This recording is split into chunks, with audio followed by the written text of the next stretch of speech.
अच्छा, ये खबर भी आज इस पे गुफ्तगू हो रही थी कि खान साहब को जाली अखबार फराहम किया जा रहा है रोज़ाना की बुनियाद पे। आपको लगता है कि क्या ये जो पीटीआई बात कर रही है ये दुरुस्त है? ऐसा हो सकता है कि रोज़ाना उनके लिए एक अखबार जो है वो जाली बनाया जाए फिर उनको फराहम किया जाए? इसकी ज़रूरत क्यों महसूस की जा रही होगी?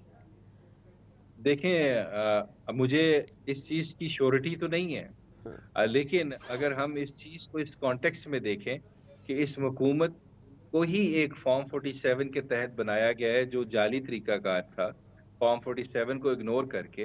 तो इस हुकूमत में आप कोई भी चीज़ देख लें, वो एमपीओ ऑर्डर्स इश्यू करना हो, कोई गवर्नमेंट का कोई काम हो, कोई भी चीज़ हो, इसका वजूद भी जो है या इस मुल्क में जो मरियम नवाज़ साहिबा जिस तरह गवर्नेंस कर रही हैं, पुराने प्रोजेक्ट्स के फीते जाके काटती हैं, उस्मान बुज़दार साहब के टाइप के, तो वो सारा कुछ ही जाली है। तो आप इनसे ये एक्सपेक्ट कर सकते हैं कि हुँ। ये अखबार भी जाली दे दें शायद। क्योंकि देखें, आपने भी कल देखा होगा, आपने ज़रूर फ़ॉलो किया होगा, कल मैं देख रहा था हमारे मुल्क में कुछ प्रेज़िडेंट और कुछ अवार्ड्स जो थी गवर्नर साहब की तरफ से बाँटे गए हैं, जिस तरह रेवड़ियाँ बाँटते हैं आप, रेहड़ी लगा के। नहीं तो फिर मेरा एक सवाल तो बनता है, हुँ। ख़ावर माने का बेचारे का क्या कसूर था? उसको भी अवार्ड दे देते एक। तो ये तो इस हुकूमत का, इस इम्पोर्टेड regime का क्राइटेरिया है। हर हुँ। चीज़ ही फ़ेक है, अवार्ड्स भी फ़ेक हैं, आपके हुकूमत भी फ़ेक है, जिस हुकूमत की बेसिस ही फ़ेक है, तो वहाँ अखबार भी फ़ेक तो आ सकता है। आप हुँ। एक्सपेक्ट कर हुँ। सकते हैं, यू हुँ। नेवर नो ये भी हुआ हो। सही। अच्छा, अब अबूज़र साहब, आपसे थोड़ा-सा मैं आपसे केपी हुकूमत के बारे में जानना चाहूँगी। एक मसला अभी काफ़ी दिनों से दरपेश है सिक्योरिटी के नाम के ऊपर। चलिए, पीटीआई के अंदरूनी इश्यूज़ और आपने ये तो बताया कि उनके साथ क्या चैलेंजेस हो रहे हैं। सर, लेकिन ये बताएगा कि आप टेररिज्म के हवाले से एक पॉलिसी तो वज़ा होनी है, इसके ऊपर सलामती कमेटी का इजलास भी हुआ। लेकिन अब इसमें गंडापुर साहब ये फरमा रहे हैं कि हमें बात करनी चाहिए उन ग्रुपों से जो कि टेररिज्म का कॉज़ हैं, या हमें अफ़गानिस्तान वफ़ूद भेजने चाहिए। इस पे सर अभी तक वफाक का कोई जवाब नहीं आया। आपके ख़्याल में बातचीत करना इस वक्त कोई ऑप्शन मौजूद है? क्योंकि ये तो टेररिस्ट ऐसे हैं जो कि माजी में जिनसे कई मरतबा कोशिश की गई बातचीत की, लेकिन हर मरतबा इन्होंने अपॉर्चुनिटी इस्तेमाल करके पाकिस्तान पर हमला किया। तो किस पैराए में गंडापुर साहब ये समझते हैं कि बातचीत होनी चाहिए? देखें ना सना, इसका ना, इसको थोड़ा-सा हम सिंपल कर लेते हम्म। हैं। देखें, कुछ ग्रुप्स तो हैं जो फॉर इंस्टेंस पाकिस्तान की एग्जिस्टेंस को नहीं मानते, पाकिस्तान के आइन को नहीं मानते और वो इस चीज़ पे बातचीत करने को भी तैयार नहीं है और वो फ़ोर्स इस्तेमाल करते हैं। हम्म। उनके साथ तो आप बातचीत नहीं कर सकते।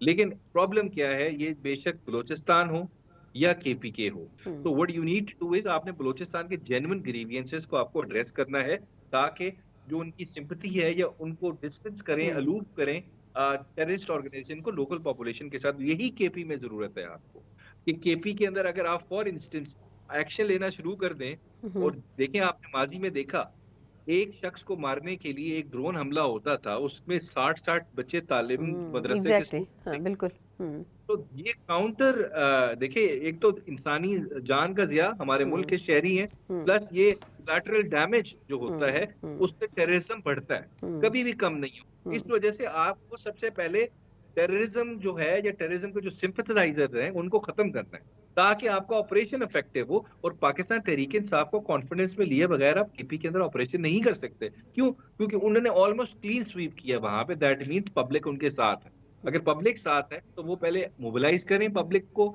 इन लोगों के खिलाफ जो दहशतगर्दों के साथ है, जो दहशतगर्दी कर रहे हैं, उसके बाद एक इफेक्टिव ऑपरेशन कर सकते हैं। देखिए, बहुत सारे लोग हैं जो नहीं लड़ना चाह रहे होंगे, जो सुलह करने चाह रहे होंगे, जो एमिकेबल सॉल्यूशन चाह रहे होंगे, हम्म। उनको तो आप खत्म करें ना, अपने साथ रखें। बाकी जिन्होंने लड़ना है, जिन्होंने नहीं माननी बात, जिन्होंने पाकिस्तान के वजूद पे हमला करना है, उनके खिलाफ फौजी एक्शन हो। लेकिन it should be thought out plan, not a rapid plan कि आप जाएँ और फायरिंग करें, बंदे मारें, उसके बाद उसका रिएक्शन भी हमने फेस करना है।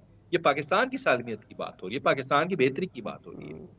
अच्छा, सलमान साहब, लास्ट क्वेश्चन करना चाहूँगी सर। ये फरमाएगा कि अपोजिशन तो अब बढ़ रही है अपनी एहतजाज की तरफ, लेकिन मौलाना साहब की भी जमात, वो भी अब एहतजाजी तहरीक शुरू करने जा रहे हैं, लेकिन दोनों अब लग रहा है कि बज़ाहिर अलग अलग ग्रुपों में एहतजाज करेंगे। कोई ऐसी बातचीत होने का इम्कान है कि दोनों इकट्ठे हैं? क्योंकि मौलाना साहब तो अनाउंस कर चुके हैं, लेकिन जो बाकी अपोजिशन अलाइंस है उन्होंने अभी कोई वाज़ेह हिकमत अमली नहीं दी है कि करना क्या है। तो आपको क्या लगता है सर कि कोई इकट्ठा होकर कुछ करने की पॉसिबिलिटी है, या अपने अपने अलग अलग डोमेन में रहते हुए आप लोग प्रोटेस्ट करेंगे? देखें, एक चीज़ मैं बता दूँ, आप ये समझिए, जैसे पाकिस्तान की जब क्रिकेट टीम होती थी, एक साइड से वसीम अकरम बॉलिंग करता था, दूसरी साइड से वकार यूनुस करता था। दोनों का मकसद ये एक ही होता था, हमने विकेट लेनी है, पाकिस्तान को जिताना है। हम्म, इस वक्त मौलाना फजल रहमान साहब हो या बाकी जी पॉलिटिकल पार्टीज हमारे साथ हैं या पाकिस्तान तहरीक इंसाफ हो, बेशक वो बॉलिंग डिफरेंट एंड से कर रहे हो, हम्म, लेकिन उन सब का मकसद एक है कि हमने इस मुल्क में आइन को बहाल करना है, जमहूरियत को बहाल करना है, हमने इस मुल्क में बुनियादी हुकूक को बहाल करना है। और जो तमाशा लगा हुआ है, जो रिगिंग के थ्रू एक रिजीम को सेटअप किया गया है और फस्तायत जो है उसको रोज ब रोज बढ़ाया जा रहा है इस मुल्क में, हम्म, हर किस्म की ज्यादती की जा रही है, जोर जबरदस्ती की जा रही है, लोगों को मारा जा रहा है, अगवा किया जा रहा है, उनकी फैमिलीज को अगवा किया जा रहा है। तो इस चीजों को रोकना होगा, इसके लिए खड़ा होना होगा। मकसद सबका एक है, और at the end of the day बेशक डिफरेंट एंड से बॉलिंग कर रही हूँ, लेकिन इन सब ने इकट्ठा होना है। और हमारी इनसे बातचीत भी बहुत अच्छी चल रही है। एक टाइम आएगा जब हमारा कॉमन एजेंडा बिल्कुल एक जैसा हो जाएगा। देखें, अभी इख्तलाफ हो सकता है आपको तरीकाकार से, मोड मैनर मेथड से आपको हो सकता है, लेकिन ऑब्जेक्टिव एक है, आपका गोल एक है। तो एंड ऑफ द डे आपने इकट्ठा भी हो जाना। और इसमें मेजर रोल पीटीआई का या जेयूआईएफ का है, क्योंकि वो बड़ी पॉलिटिकल पार्टीज हैं, बड़ी पॉलिटिकल फोर्सेज हैं। तो मौलाना साहब पे हमारी बड़ी अच्छी उनके साथ बातचीत हो रही है, और हम बड़े होपफुल हैं कि वो हमारे साथ ही चलेंगे, क्योंकि एंड ऑफ द डे हमारा ऑब्जेक्टिव एक है, इस रजीम को, और जो लेके आए हैं लोग, इस रजीम को हमने खत्म करना है, और मुल्क में कानून आइन बहाल करके एक फ्री एंड फेयर इलेक्शन के हम्म, थ्रू एक जेन्युइन पॉपुलरली इलेक्टेड गवर्नमेंट इस मुल्क में इंस्टॉल हो। हम्म।